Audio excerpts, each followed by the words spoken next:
Tigyawat na parang bukol, yan ang pinakamahirap, no? Pag nakita nyo. Pakita natin. Yung bukol, ito, no? Ito. Yes, no? Ang bukol na to. Ano problema dito sa bukol na to? Kasi pag bukol na ganito, laki ng tigaw. mas mahirap yung ma-resolve. Hindi siya kusang matutuyo eh. Parang ang tigas na niya, doktora. Correct. Tigas nito. Oo. So, paano natin malalaman kung bukol ba siya o hindi? Sa Latin po natin, ano po, ng ating dulo ng daliri. Kung meron po kayo nasasalat na may malalim na parang bilog. holen, ano po, sa holen. loob. Yun po acne nodule. Yun po yung parang maliit na pigsa. Kung ikukumpara natin no, sa mga... So, pigsa na pala to. Parang ganon. Kaya yun ang pinakamahirap na i-treat eh. Dahil... Ang gagawin nila, Dr. Cathy, pag ganito, nila yan. ayun na nga. Pagka pinutok nila yan, magkakaroon ng uka na peklat. So, magkakabutas-butas. Magkakabutas-butas, no? So, pagka pinansin ninyo, yung ibang lugar niya may butas-butas na.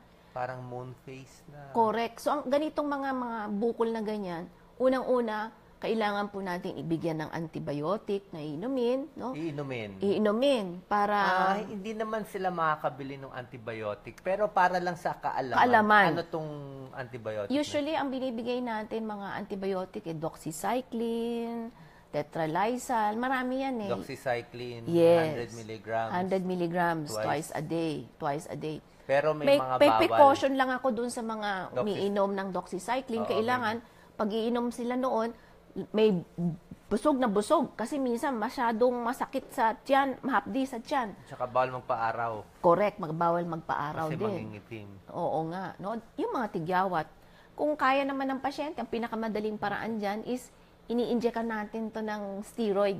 Kaya mo injectan sa clinic nito? Oo, ini-injectan natin ng steroid. So, doon muna tayo sa mura. Kasi yes. sobra bait si Dr. Cathy. Doktora, walang pera yung mga followers ko. Gusto natin libre, papalusutin natin doon. So, if ever, sa ibang mga general practitioner din, non-derma like me, pwedeng antibiotics yan. Correct. Kasi sobrang laki. Sobrang laki. Pero kung wala pa nung bilog-bilog na parang nana, no need yung doxycycline. No need. 1 week, 2 weeks? Usually, pag malaki, abutin tayo ng 2 weeks na antibiotic dyan eh. Oo, hindi kakayanin ng 1 week. Oo. Bawal lang sa bata, sa buntis. Of course. Another thing, no? Ano pa gagawin ang natin? Ang tip nila, kunyari, meron kayong mga astringent, whatever, Eskinol.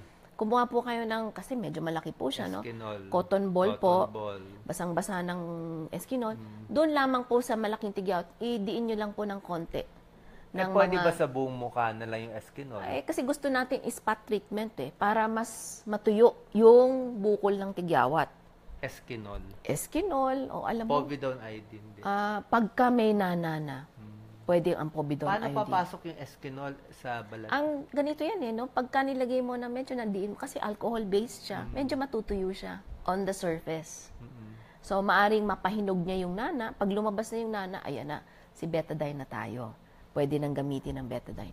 May tip, paalala natin uli, Billy, yung tip natin, no? Pag naglalagay ng betadine, may pressure ng konti, 2 minutes para ma-absorb. Betadine or Eskinol dun sa cotton bud or sa bulak, may pressure para pumasok. Para pumasok. Oo nga. Para mas mabilis matuyo yung pimple natin. Meron bang mga shortcut? Isipin nila may mga facial, ano ba yun? Wash.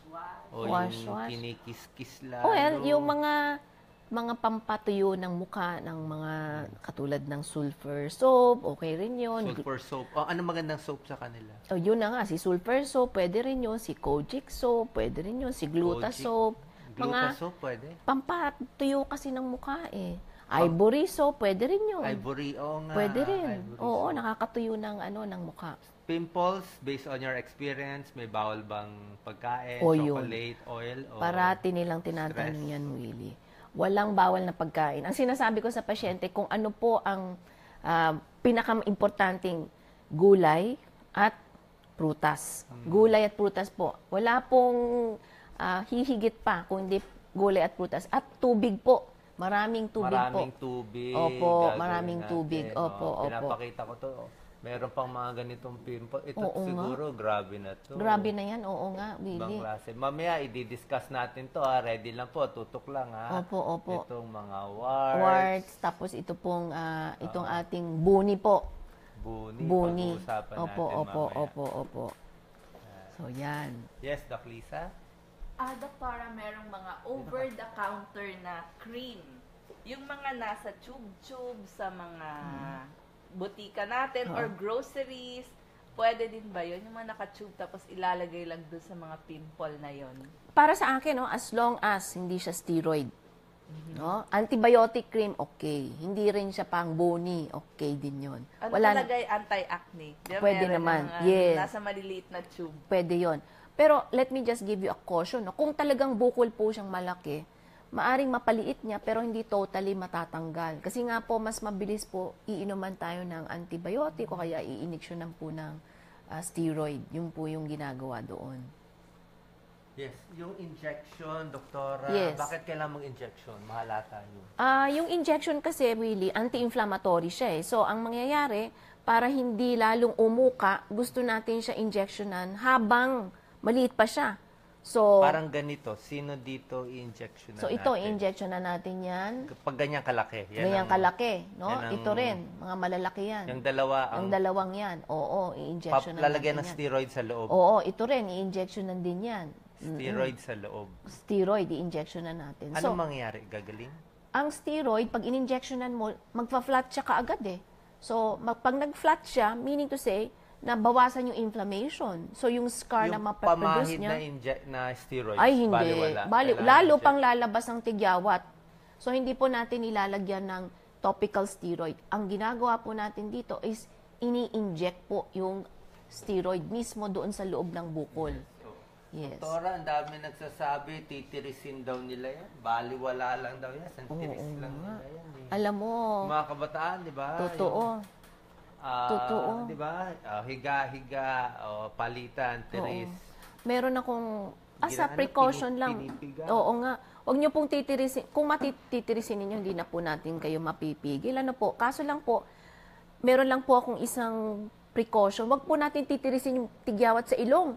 Kasi po yun, nakakamatay. Tama ka, Willie. Pumupunta yun sa ating meninges, no? Yun sa ating utak. Cavernous sinus thrombosis. Correct. So, okay na po kung hindi ko kayo Sa mapigilan. experience nyo, Dr. Opo. Cathy, sa pimples, meron ka na ba nakita yung nagbutas-butas na yun? Ay, marami na. Ba, minsan meron tayo nakikitang tao na maraming butas? Opo. Anong cause nun? Ayun na nga. Yung ba yung pimples o mga, ano ba tong blackhead, whitehead? Ang blackhead, whitehead, hindi naman nagkukos ng buka. Prominent pores lang.